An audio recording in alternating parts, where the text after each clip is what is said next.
Unstoppable Mom series. My name is Christian Tiever, and you can think of me as your partner on your journey throughout parenthood.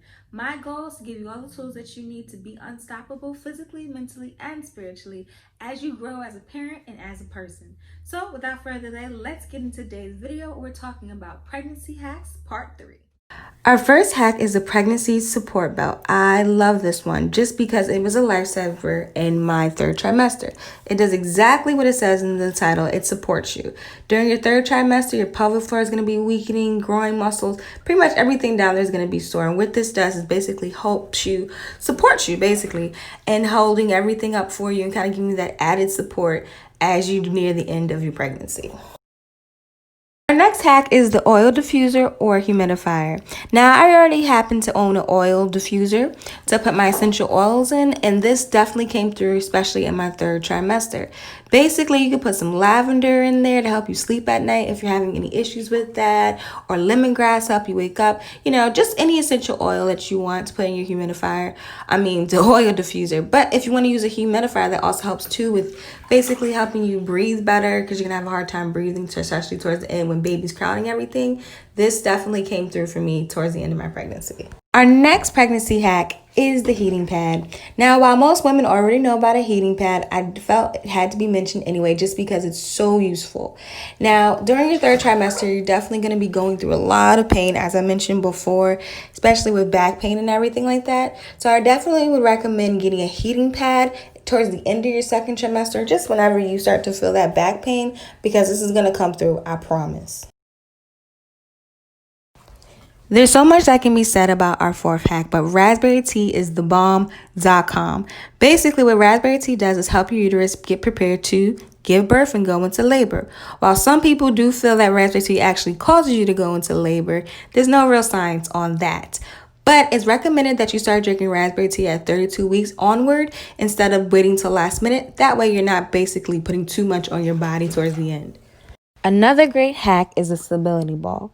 The reason why a stability ball is such an amazing tool to have in your pregnancy hack toolbox is because a stability ball, one, will help you stretch in ways you would normally be able to stretch, which is very important during pregnancy because it helps strengthen those muscles and help you better prepare for actually going into labor.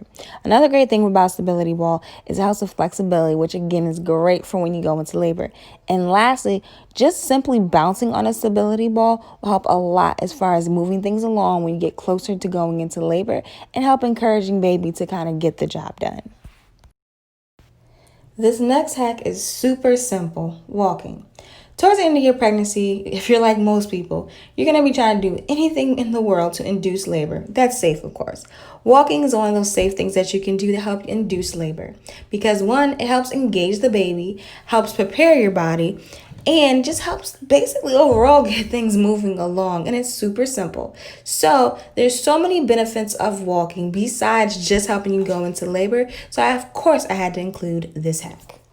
The last few weeks of your pregnancy, you should either be preparing or finalizing your birth plan. The reason why a birth plan is so important is because it's a list that has all your wants and needs and concerns for your pregnancy on a piece of paper that everyone involved in your labor can read and acknowledge. This is a hack that not a lot of people think of, but it's very helpful. If you're giving birth in a hospital you don't normally go to, or you're unfamiliar with the whereabouts of your birth center, it's a good idea to do a practice drive run. This will give you a good idea of what traffic will be like during different times of the day, how long it'll take to get to the location that you're trying to get to, and as well as helping build the confidence up of your partner and yourself for when the big day comes. So there'll be a lot less stress when it actually gets here. Speaking of stress, this last hack is probably a good idea for you to do. Make sure to pack your bags so that you have everything you can possibly need for your big day. I would suggest packing your bags around 30 weeks. That way, if anything comes up, if you see anything, you can have everything you need instead of waiting till last minute and feeling like you forgot something or just not having what you need. So, this concludes our pregnancy hacks third trimester video. Of course, I'll be coming with our postpartum hack video after I have this baby. But in the meantime, in between time, I hope you got something out of our basically pregnancy hack video, something that you can use. And even though we are done with the main chunk of it, please, please, please, please, if you have any hacks or anything like that, share. If I can't benefit from them, I'm sure someone else can benefit from them. So please share, comment, let me know what you thought about our whole pregnancy hacks and mini series that we did.